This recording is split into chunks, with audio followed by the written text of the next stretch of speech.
16টি রাষ্ট্রায়ত্ত ব্যাংকের কাছ থেকে 6,000 কোটি টাকা প্রতারণার অভিযোগ। ব্যাংক দুর্নীতি মামলায় এবার গ্রেফতার কনকাস স্টিলের কর্ণধার সঞ্জয় সুরেখা।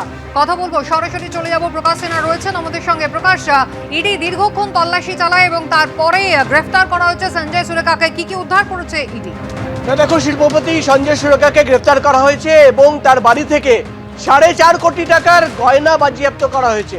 ইডি সূত্রের খবর, সঞ্জয় সুরেখার বালিগঞ্জের বাড়ি থেকে 4.5 কোটি টাকার গয়না, একাধিক বিদেশি গাড়ি বাজেয়াপ্ত করা হয়েছে। এবং ইডি সূত্রের খবর বা ইডি আধিকারিকরা তদন্ত করে যেটা পাচ্ছেন যে 16টি রাষ্ট্রায়ত্ত ব্যাংকের কাছ থেকে প্রায় 6,000 কোটি টাকা নিয়ে সেটা কিন্তু আত্মসাৎ করা, প্রতারণা করার অভিযোগ রয়েছে। এবং এই অভিযোগ সামনে রেখে গত 1 বছর ধরে প্রাথমিক তদন্ত এবং অনুসন্ধান করে গতকাল সকাল থেকেই কিন্তু একযোগে 10টি জায়গায় তল্লাশি অভিযান চালানো হয়। এবং যেটা ইডি সূত্রের খবর, তদন্ত করতে গিয়ে একাধিক সঞ্জয় সুরেখার অফিসের কর্মীদের, তার আত্মীয়দের জিজ্ঞাসাবাদ করা হয়। এবং যেটা ইডি আধিকারিকরা জানতে পেরেছেন যে ডামি অ্যাকাউন্ট খোলা হয়েছিল প্রচুর, অন্তত 15 থেকে 20টি। এখন পর্যন্ত তদন্ত করতে গিয়ে তারা জানতে পেরেছেন যে ডামি অ্যাকাউন্ট খোলা হয়েছিল এবং সেই অ্যাকাউন্ট থেকেই, কর্মীদের অ্যাকাউন্টের মাধ্যমেই কিন্তু টাকা পাচার করা হয়েছে। বিদেশে কোনো টাকা পাচার করা হয়েছে কিনা সেটাও কিন্তু তদন্তর বিষয়। এবং সঞ্জয় সুরেখাকে ইতিমধ্যেই গ্রেফতার করা হয়েছে। ইডি তরফে দাবি করা হচ্ছে তার বাড়ি থেকে যে 4.5 কোটি টাকার গয়না বাজেয়াপ্ত করা হয়েছে তার যাবতীয় যে কাগজ হতে হয়, বিল হতে হয়, সেটা কিন্তু বাড়িতে ছিল না।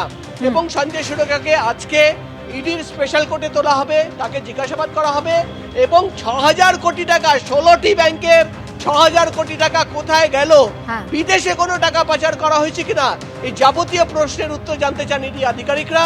সঞ্জয় সুরেখাকে গ্রেফতার করে দফায় দফায় জিজ্ঞাসাবাদ করা হচ্ছে। কুসুমিতা, ধন্যবাদ। বাংলাদেশে অস্থির পরিস্থিতির জেরে সীমান্তে শরণার্থীর ভিড়। বাংলাদেশে জেল ভেঙে পালানো জঙ্গিরা সীমান্ত পেরিয়ে ভারতে ঢুকে পড়েছে কিংবা ঢোকার চেষ্টা করছে কিনা সেই উদ্বেগ আশঙ্কার মধ্যে এবারে রমরমিয়ে শুরু হয়েছে পাসপোর্ট জালিয়াতি চক্র। 2 থেকে 5 লক্ষ টাকা খরচ করলেই পাওয়া যাচ্ছে হাতে গরম ভারতীয় পাসপোর্ট। আর এই জালিয়াতি চক্রে অন্যতম ভূমিকা নিচ্ছে পোস্ট অফিসের স্থায়ী অস্থায়ী কর্মীরা। সম্প্রতি পরপর 4 জনের গ্রেফতারের পর চাঞ্চল্যকর পর্দাফাঁস হয়েছে এই চক্রের। আদালতে দাঁড়িয়ে সরকারি আইনজীবী জানিয়েছেন ইতিমধ্যে 73 জন বাংলাদেশের নাগরিকের হাতে ভারতের পাসপোর্ট পৌঁছে গেছে। পুলিশ সূত্রে দাবি এই সংখ্যাটা বেড়ে 250 হতে পারে। সে একটা জায়গায় এসে রেশন কার্ড করে, রেশন কার্ড করলে একটা জায়গার তার একটা ঠিকানা করে, তার একটা নাম্বার 2 সে করে কি ড্রাইভিং লাইসেন্স করে, নাম্বার 3 সে কি করে একটা ওখানে একটা আমরা ভোটার কার্ড তৈরি করে, তারপরে যে তৈরি করে আধার কার্ড তৈরি করে, এবং দরকার বলে আধার কার্ড তৈরি করার পরে সে সেখানে অ্যাড্রেস দিয়ে একটা পাসপোর্ট তৈরি করে। এই জালিয়াতিতে পোস্ট অফিসের স্থায়ী এবং অস্থায়ী কর্মীদের ভূমিকাও কিন্তু ইতিমধ্যেই রাডারে এসেছে। তদন্তকারীরা দাবি করছেন প্রথমে যার পাসপোর্ট বানানো হবে তার ভুয়ো পরিচয়পত্র এবং ভুয়ো শিক্ষাগত সার্টিফিকেট তৈরি করা হতো। তার ভিত্তিতে যথাযথভাবে পাসপোর্টের আবেদন করা হয়, আর সেই তথ্য ভেরিফিকেশনের পরে পাসপোর্ট তৈরি হয়। অর্থাৎ সব নথিপত্র কিন্তু ভুয়ো, আর তার ভিত্তিতে যা তৈরি হলো তা কিন্তু আসল ভারতীয় পাসপোর্ট। তারপর সেই পাসপোর্ট ডেলিভারি করার জন্য সংশ্লিষ্ট পোস্ট অফিসে পৌঁছতো। পুলিশ সূত্রে দাবি পোস্ট অফিসেই কিন্তু জালিয়াতির যে ফাইনাল এপিসোড সেটা শুরু হতো। কারসাজি করে পাসপোর্টের খামের গায়ে যে ঠিকানা সেটা ভুয়ো থাকতো, যার কোনো অস্তিত্বই নেই। কিন্তু শেষ পর্যন্ত ঠিকানায় ডেলিভারি না হয়ে সেই খাম ফিরে আসতো পোস্ট অফিসেই।